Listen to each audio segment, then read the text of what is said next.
Saudara, upaya memutus mata rantai penyebaran COVID-19, pemerintah Kota Tanjung Pinang telah mengambil beberapa kebijakan mulai dari pembatasan kegiatan masyarakat berbasis mikro hingga melakukan percepatan vaksin.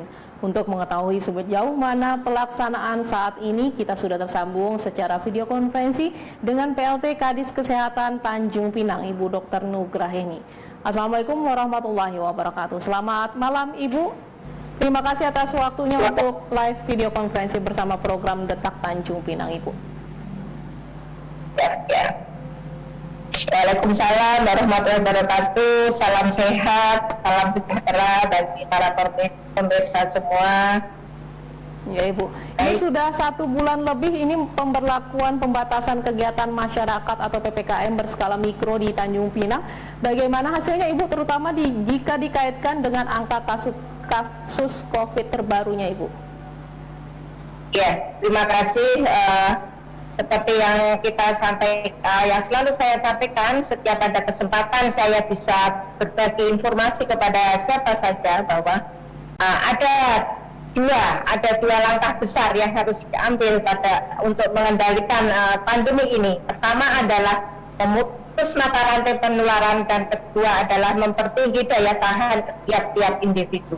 Sehingga apabila ada RT RW yang di situ terjadi peningkatan kasus, ya, masuk ke zona kuning atau lebih tinggi lagi, itu akan diterapkan pembatasan aktivitas masyarakat berskala mikro di situ. Ya, terkait target vaksinasi, Ibu, dengan waktu yang tersisa hanya sekitar 2 pekan lagi, ini bagaimana jumlah capaian vaksin berdasarkan angka yang ditargetkan sebelumnya, Ibu? Siap. Kita berdasarkan jumlah penduduk Kota Tanjung Pinang itu kita berjumlah 224 sekian, ya. Jadi target 70% dari jumlah penduduk tersebut adalah sekitar 158.525 sasaran, ya. Di mana Bapak Gubernur itu menargetkan tahap-tahapan pencapaian sasaran tersebut, ya. Untuk sekarang ini sampai akhir Juni targetnya adalah 50% dari penduduk sasaran. Karena kita sasarannya itu sekitar 158.000, sehingga 50% dari 158 itu adalah sekitar 79.000 sekian, itu yang harus tervaksin sampai di akhir bulan Juni ini, tanggal 30. Sampai saat ini itu yang sudah tervaksin itu sudah sekitar 58 itu di tanggal 15, dan di hari ini itu ada sekitar 3.000, sehingga mungkin sudah 60, ya, sudah 60.000 yang tervaksin. Kalau sudah 60.000 yang tervaksin, sehingga sampai ke akhir bulan Juni itu tinggal 19.000 sekian yang harus kita vaksin, yang terbagi di dalam 10 hari terakhir ini. Dan itu kita sudah mempunyai target-target, karena kita sudah mengerahkan para pamong praja, ya, mulai dari camat, lurah, tingkat RT RW itu sudah kita gerakkan itu, dan digerakkan yang dipimpin oleh Ketua Umum Satgas Covid, yaitu Ibu Wali Kota, sehingga memang semua bergerak secara serentak. Dan itu kita rasakan sekali bagaimana petugas itu memang senang, ya, karena target itu berjalan cepat tetapi juga cukup capek itu, ya, sehingga memang itu sesuatu yang harus kita sadari. Tapi kita selalu menyadari bahwa karena ini kita tuh memang sedang berperang, ya, berperang melawan pandemi, sehingga membutuhkan pengorbanan, membutuhkan tenaga, membutuhkan ekstra energi, ekstra pemikiran dan sebagainya. Jadi kita insya Allah siap, ya, untuk ini capai itu. Iya, Ibu. Ini untuk yang belum mengikuti vaksin ini, Ibu, syarat-syarat jika ingin mengikuti vaksinasi gimana, Ibu? Kita cukup menunjukkan KTP, datang di sentra vaksin, yang sekarang ini sentra vaksin itu sudah digerakkan oleh masing-masing pemerintah tingkat ini, ya, kelurahan, ya. Sehingga hari ini mungkin kelurahan, misalnya contohnya kelurahan Bukit Cermin, hari ini sentra vaksinnya itu ada di lapangan Diana. Besok sentra vaksinnya di mana? Silakan, di situ ada dibuka sentra vaksin, silakan datang dengan membawa KTP. Apabila dia sudah memasuki usia sasaran itu adalah 18 tahun ke atas. Gitu. Ya, jika tidak berKTP Kota Tanjung Pinang, Ibu? Kita memang masih bisa melayani juga, tapi biasanya karena kita kan untuk menurunkan vaksin pada hari besok itu malam ini kita harus sudah mempunyai sasaran target yang sudah di-arrange oleh para pemerintah setempat, oleh RT RW, sehingga saya misalnya besok di RW berapa itu ada 200 sasaran, jadi kita menurunkan vaksin di situ itu untuk 200 orang, sehingga apabila yang mendadak ada penambahan itu kadang-kadang kita untuk memberikan ini pelayanan harus memikirkan juga apabila yang sasaran ini datang seperti apa, tetapi itu tidak kita tidak tolak, tetap kita daftar, kita menunggu giliran yang sudah terdaftar dulu gitu ya. Nanti kalau misalnya ini sudah yang terdaftar itu sudah mulai bergerak dilayani, ya bisa langsung dilayani juga gitu. Berarti yang tidak berKTP Tanjung Pinang ini masih tetap bisa dilayani ya Ibu ya? Bisa ya. Iya.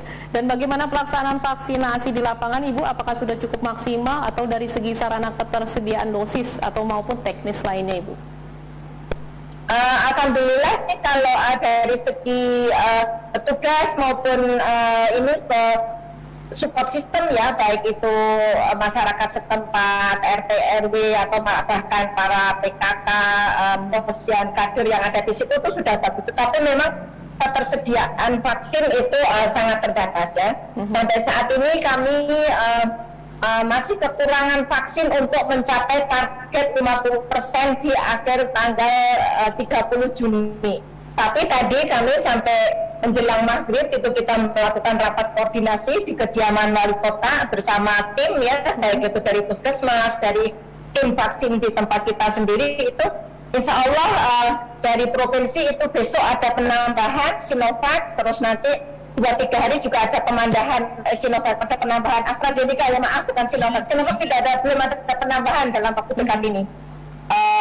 AstraZeneca itu besok ada penambahan, terus 2-3 hari juga ada penambahan AstraZeneca, sehingga diharapkan sampai tanggal 30 Juni itu target 50% penduduk Kota Tanjung Pinang diharapkan bisa, meskipun ada kekurangan sedikit ya karena ketersediaan vaksin itu insya Allah bisa di-cover dengan inovasi-inovasi yang lain, karena kita tahu bahwa nanti itu dari Polda juga ada percepatan, terus nanti dari Poltekkes, dari Kementerian Kesehatan juga sudah menunjuk Poltekkes yang tersebar di seluruh Indonesia ini juga akan dijadikan sentra-sentra vaksin di wilayah tersebut untuk mempercepat pencapaian vaksin di wilayah tersebut, sehingga saya insya Allah optimis ya bahwa nanti target-target yang ditetapkan oleh pemerintah Petri ini bisa terlaksana. Jadi sebenarnya kita sih tidak hanya mengejar target, tetapi yang kita kejar adalah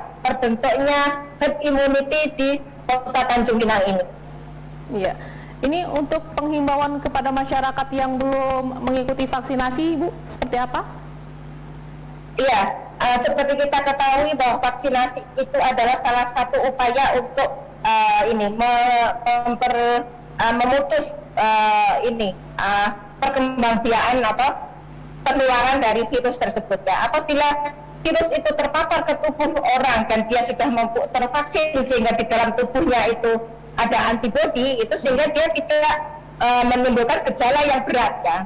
Tetapi dia ada virus dan dia karena dia ada virus itu dia bisa menularkan ke orang lain, sehingga meskipun sudah tervaksin, sudah terbentuk antibodi, itu harus tetap memakai masker ya, karena itu tadi masker itu adalah obat yang paling murah dan itu efektif sekali untuk menangkal penyebaran virus. Jadi meskipun kita sudah divaksin, tetap memakai masker. Dan untuk sasaran vaksin ya yang jumlahnya 158 dari 224.000 penduduk Kota Tanjung Pinang, kami harapkan segera mendatangi sentra-sentra vaksin ya, karena itu adalah untuk kepentingan kita bersama ya. Kita tahu nanti di awal Juni kita sudah diharapkan bisa mulai pembelajaran dengan tatap muka, terus juga adanya aktivitas industri, aktivitas ekonomi dan juga pariwisata juga diharapkan sudah bisa mulai bergerak. Jadi memang target kita itu Juni ini 50%, Juli itu 70% dari sasaran, Agustus itu sudah 100% dari sasaran itu sudah tervaksin. Sehingga nanti pas hari ulang tahun kemerdekaan kita tanggal 17 Agustus itu masing-masing kabupaten atau masing-masing provinsi di Indonesia ini sudah terbentuk herd immunity di situ gitu. Sehingga kita ya secara bertahap itu bisa bangkit lagi gitu. Ya. Ya. Untuk titik-titik tempat vaksinasi yang bisa didatangi oleh masyarakat ini di mana saja, Ibu?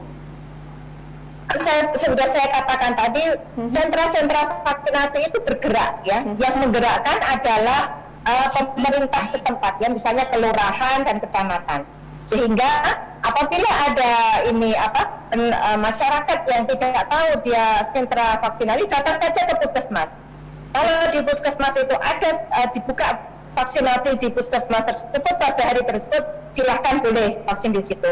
Tetapi apabila dia tidak membuka vaksinasi di situ, mesti akan menginformasikan bahwa puskesmas tersebut sedang melayani vaksinasi di kelurahan mana, di mana, sehingga dia bisa mendatangi sentra-sentra vaksinasi tersebut. Karena sentra vaksinasi ini sekarang bergerak mendatangi titik-titik masyarakat tersebut. Jadi masyarakat tidak harus datang ke puskesmas, tapi di situ masyarakat dikumpulkan oleh pemerintahnya, ya oleh lurahnya, oleh RT, oleh RW-nya. Kami dari kesehatan datang ke situ untuk memberikan pelayanan vaksin untuk mempercepat target capaian tersebut.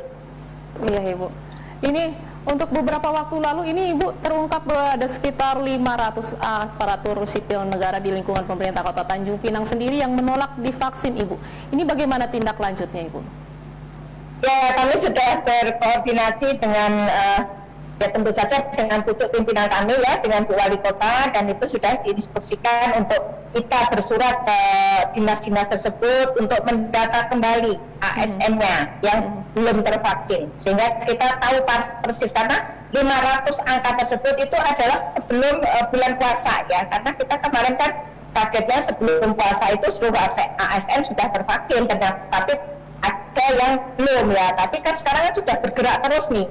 Jadi mungkin yang kali 500 itu juga sudah berkurang. Sama dengan guru ya, guru kemarin pas pada waktu terjadi percepatan guru karena kita sudah mengejar bulan Juli ini sudah mau memulai pembelajaran tatap muka, itu masih ada sekitar 500 juga guru. Tetapi tadi pas pada waktu kita rapat koordinasi dinas yang dipimpin oleh Wali Kota, dari Dignas sendiri disampaikan hanya tinggal 160-an berapa yang belum tervaksin. Sehingga itu alhamdulillah itu akan selesai ya sebelum pembelajaran tatap muka, itu nanti guru-guru insya Allah sudah, kecuali yang mempunyai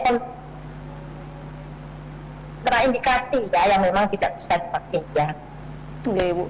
Ini terakhir, Ibu, ini harapan Ibu kepada vaksinasi ini, Ibu?